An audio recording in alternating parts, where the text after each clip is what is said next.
This is Bell's Brewery's Batch 10,000 Ale, a commemorative brew, bottled in 2011 at 9.6%. This isn't from my cellar. This is from my friend Paul Hletko's cellar.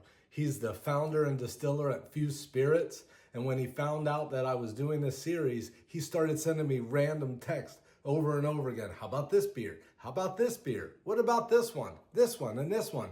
I said, Paul, pick a beer that has a story. I'll come up to Evanston and we'll taste it. And that's what I did. So let's see how it goes.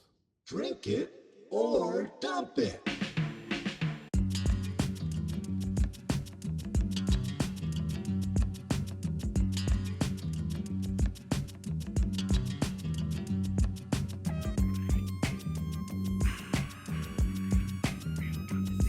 My friendship with Paul goes back about 15 years when I had City Provisions and he was starting out FEW Spirits.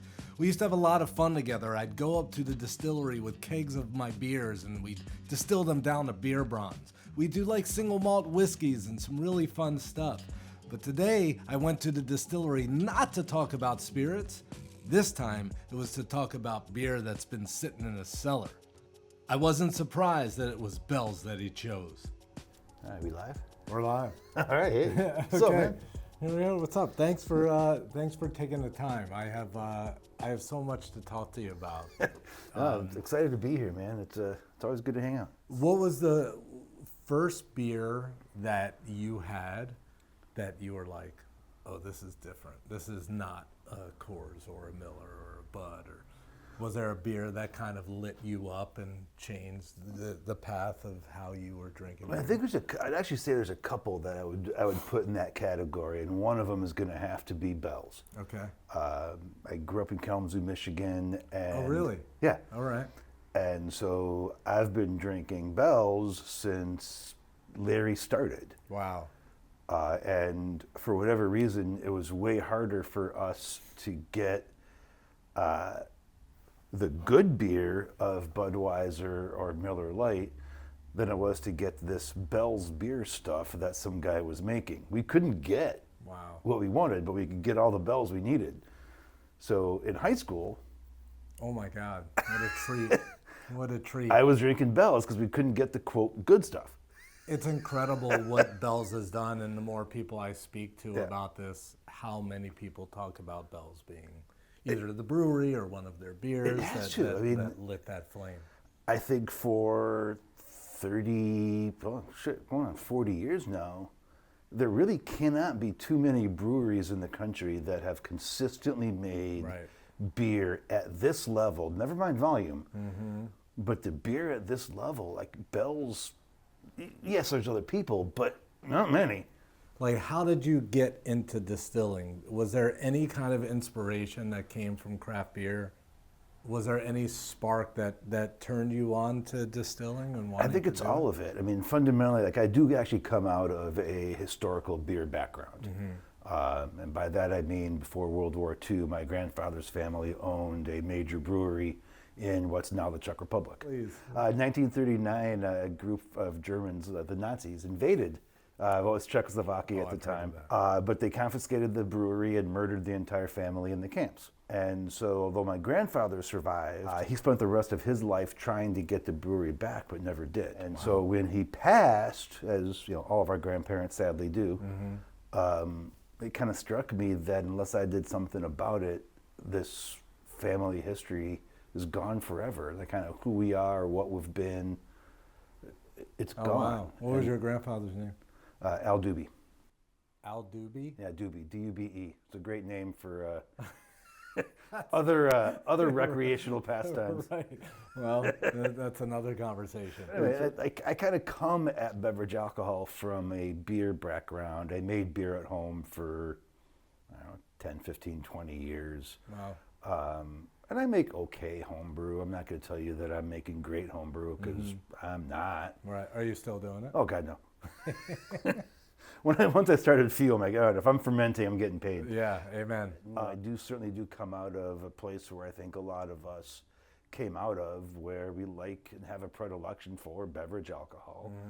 craft beer is certainly a thing. And so you ask what were the beers, and Bell's would have to be one of them. Okay. And then like Sierra Nevada / Red Hook, if you remember Red Hook. I remember Red Hook. Red Hook ESB was one of those first.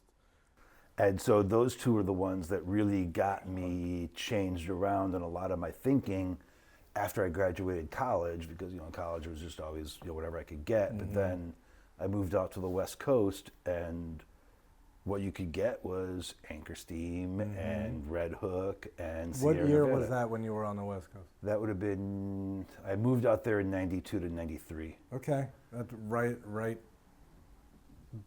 I think right at the start of the microbrewery boom. Yeah. When Sam Adams was just getting bigger. Sam Adams was certainly, not if they are today perhaps, but they were on their way up for sure. Certainly.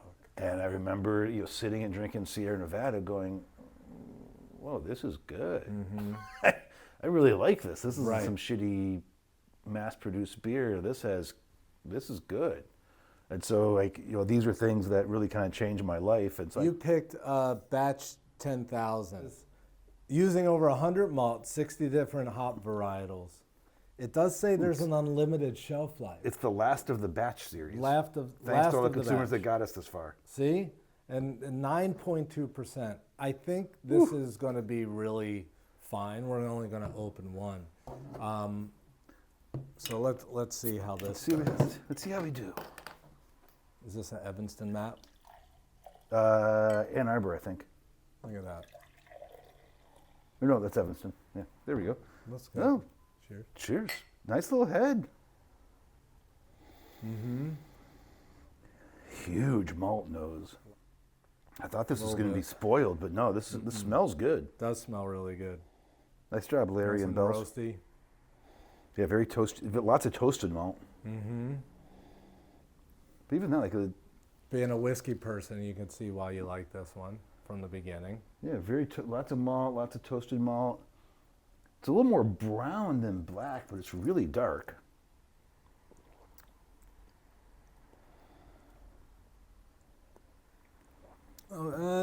Yeah, I mean, I don't know what it was in the beginning, but it's not a lot going on in the palate. More in the nose, I feel like. I mean, it's a good beer. It's not a dump it. It is a drink it. I would expect more, though, honestly, I think. When I bought a 6-pack of this whenever it was out, and I remember having one of the beers and not liking it. I don't tend to like darker beers. I find them too sweet. Okay. And too malty. Right. Which is, of course, the style. Sure. But this is solid. It's not nearly as sweet as you might get from a lot of the darker beers, but not a lot of character, though. Not a lot. I would agree. You were named an icon of gin. Yeah. And an icon of whiskey. Yeah.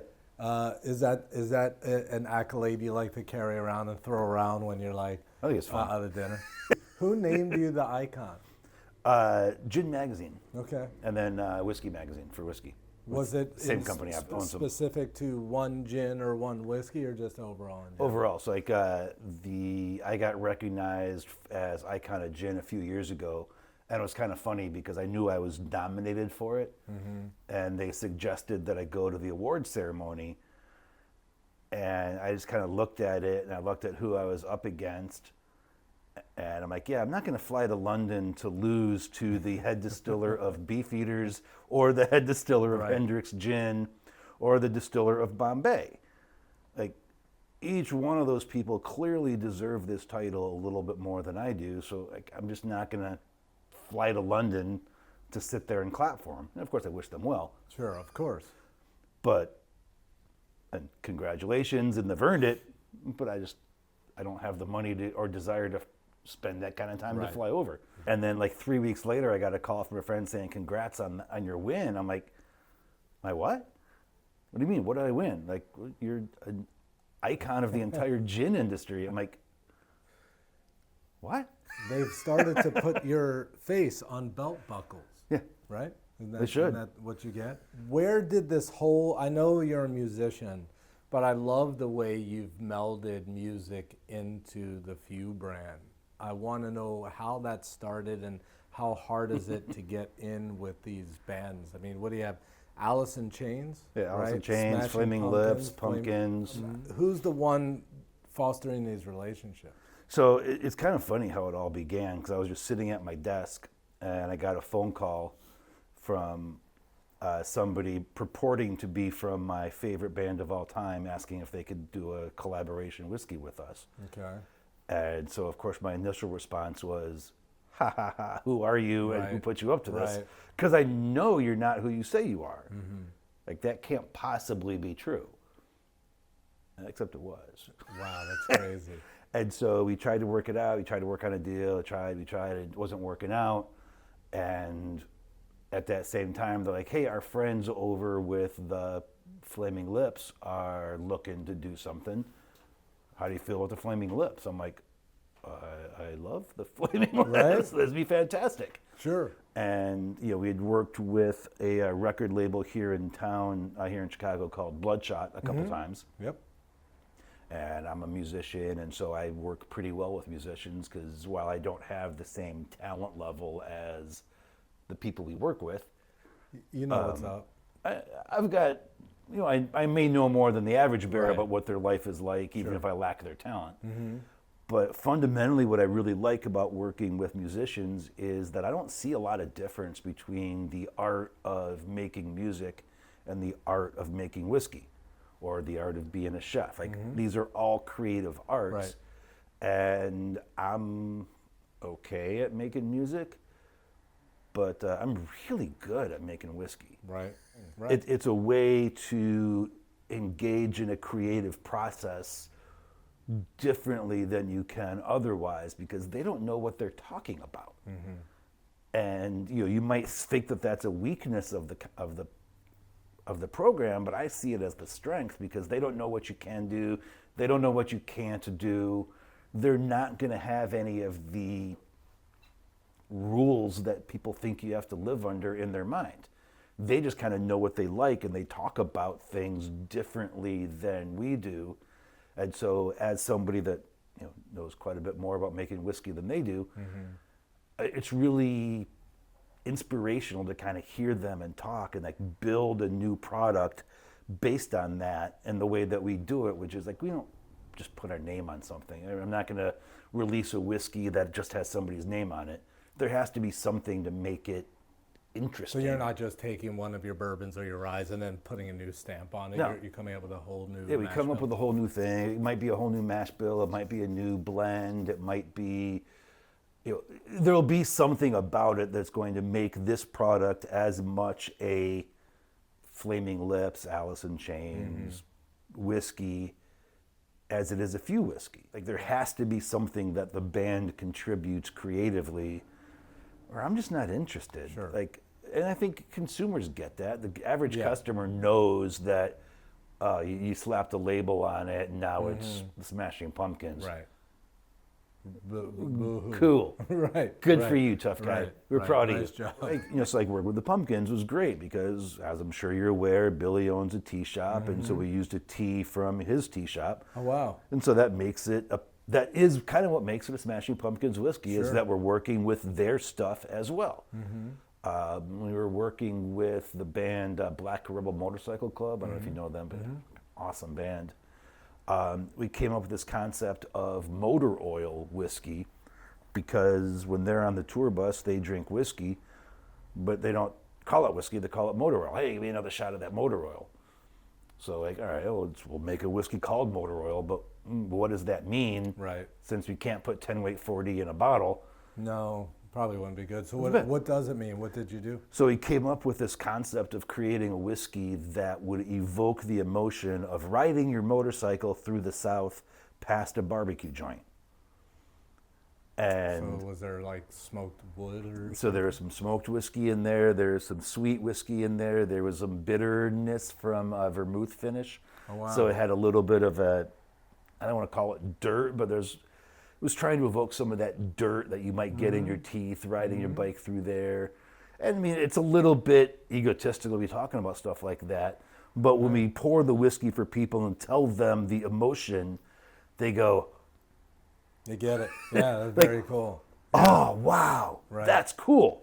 Thanks for opening up your cellar. No, of course. Batch 10,000. It's kind of fun. Drink it. Oh, awesome. Thanks for coming by, man. Thanks for having me. Thanks for coming. Cheers to few.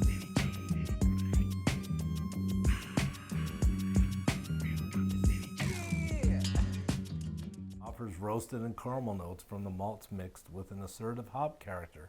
I think that assertive hop character has left the building. Yeah, I would not call that an assertive hop character at all. But it's an interesting beer. It's definitely worth drinking. If you have some in your cellar, do drink it. Do drink it. Pop it out and drink it.